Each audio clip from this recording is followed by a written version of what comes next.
Ladies and gentlemen, welcome to the Premier League's latest tradition, promoting three clubs just to absolutely body them back to the championship within a year. Southampton, Leicester City and Ipswich Town have officially been handed their thanks for visiting gift baskets. Spoiler alert, the baskets include tissues, a parachute payment guide and a free subscription to Championship Life Monthly.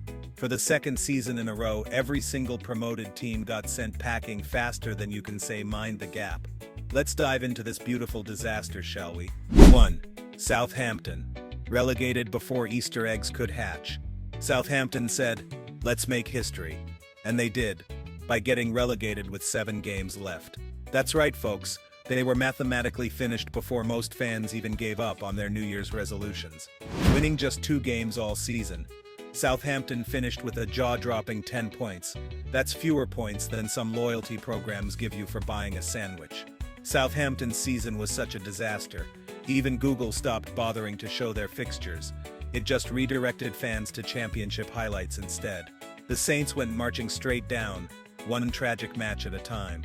By February, their survival hope graph was flatter than the club's trophy cabinet. And honestly, their strategy looked like a dare. What if we just didn't win? Mission accomplished, lads. Southampton's season was basically a year-long live reenactment of a car slowly rolling into a ditch, except more expensive. They spent £100 million to achieve the footballing equivalent of buying a Ferrari and immediately crashing it into a tree. Ivan Juric lasted 108 days. That's not a managerial stint, that's a seasonal internship. Juric blamed a lack of physicality and experience. Translation: I have no idea who half these guys are, and the ones I do know can't win a tackle to save their lives. Meanwhile, Aaron Ramsdale and Kyle Walker-Peters are packing their bags faster than Southampton fans could pack their stadium seats, for early exits, of course. At this point, Southampton setting records feels like that guy at parties who says, "Hey, watch this," right before he faceplants. 2. Leicester City. The 13th relegation is the saddest. Leicester City decided to one-up Southampton by being angry and useless. Their 1-0 defeat to Liverpool confirmed relegation, their record 13th relegation from England's top flight. Lucky number 13, right? They cycled through managers like bad Tinder dates. Swipe left on Steve Cooper, swipe left on Ruud van Nistelrooy. Next thing you know, they're back in the championship. Leicester's squad had the body language of a group project team, where everyone thought someone else was doing the work. They played like a Premier League side on vacation, just vibing, passing sideways, and praying the season would end before fans started bringing pitchforks. And with 13 relegations now on their CV, Leicester officially qualifies as the most experienced relegation club in England. At this rate, they'll need a loyalty card. Get relegated 14 times, the 15th one's free. Leicester spent £60 million for a team that showed less fight than a broken umbrella in a hurricane. They had more banners flying over their stadium than shots on target in some matches. Leicester's squad after Christmas looked like they had collectively decided to work from home, mentally. 1 win since December. You could probably win more matches playing Football Manager blindfolded. Chairman Top Srivaddhanaprabha and Director John Rudkin are now officially eligible for an honorary degree in How to Tank a Football Club 101. Leicester fans either booed the team or left the stadium before full time. Honestly, it's nice they gave players the option to choose which humiliation to experience. At the final whistle, some fans clapped, not for the players but for themselves, for surviving an entire season without punching their TVs. 3. Ipswich Town. Brave souls, sad endings. Ipswich Town gave it their all, and still got steamrolled. Their 3-0 loss to Newcastle sealed their fate, but unlike the others, they went down swinging, sorta. With just 21 points and a -41 goal difference, Ipswich proved that heart can only take you so far when you're getting dunked on weekly. Ipswich looked like a team trying to climb Mount Everest in flip-flops. Brave, determined, but painfully unequipped. Every match felt like a noble struggle, the kind where you clap not because they won, but because they tried really hard. Their transfer strategy seemed to be, let's buy potential, and then field it against Erling Haaland. Bold move. Admirable? Yes. Suicidal? Also yes. They spent £106 million and ended up with a squad that defended like cones at a driving test. Ben Johnson getting sent off in the first half against Newcastle was Ipswich's way of saying, "We're not staying up and we're not dying with dignity either." Kieran McKenna is staying loyal, which in football terms means please don't fire me, I still believe. Their fans stayed supportive, cheering like proud parents at a school play where their kid forgets all his lines but tries really, really hard. Ipswich didn't just get relegated, they got an entire season of learning experiences, a nice way of saying please forget we existed in the Premier League. Some fans talked about the growing financial gap between the Premier League and the Championship, which is code for next time we're bringing billionaires. At least Ipswich fans didn't boo their team, they're saving that energy for ticket prices next season. 4. Common themes: misery, tears, and parachute payments. Across Southampton, Leicester, and Ipswich, fans felt the same emotions: disappointment, frustration, existential dread, and strangely cautious optimism. Together, these three clubs collected a staggering 58 points.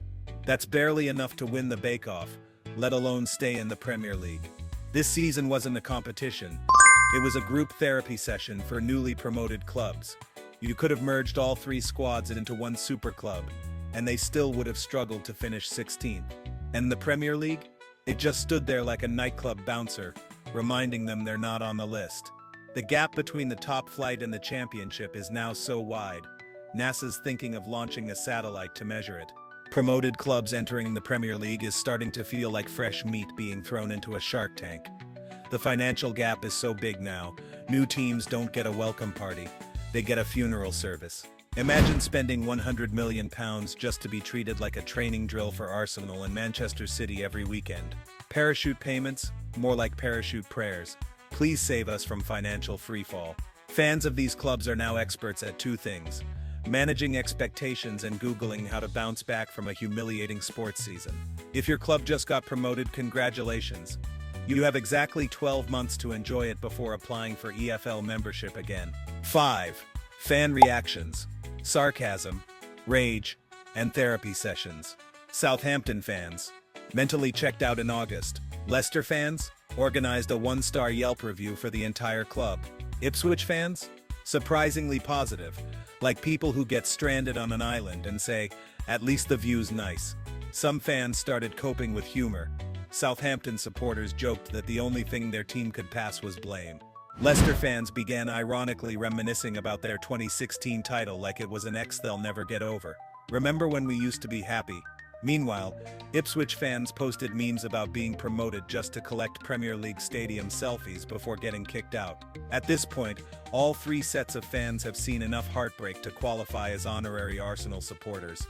Southampton fans started setting low expectations early. By December, they were just hoping not to lose by more than 5. Leicester fans had banners, planes, and about 3 metric tons of rage. Honestly, impressive commitment to the bit. Ipswich fans treated relegation like a weird coming-of-age movie. Lots of tears, but everyone learned something at the end.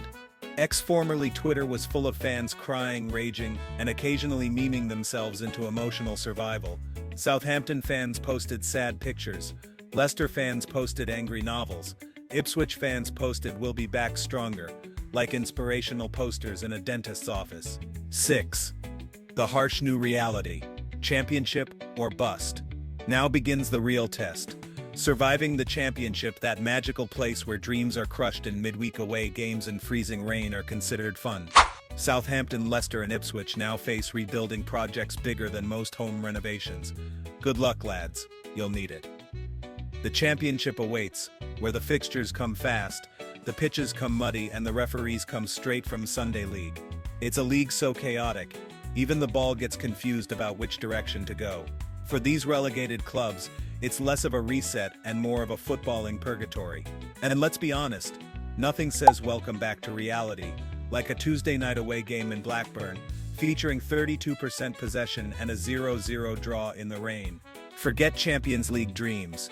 It's now about surviving Tuesday nights in Stoke with a flat ball and a referee named Kevin. They'll need new players, new strategies, and possibly a few emotional support groups for the fans. On the bright side, they'll get to enjoy the sweet, sweet sound of £30 pints in the away end. Promotion hopes? Sure. But don't be surprised if next season's biggest accomplishment is simply not finishing below Rotherham. First step to rebuilding: find players who know what a tackle is.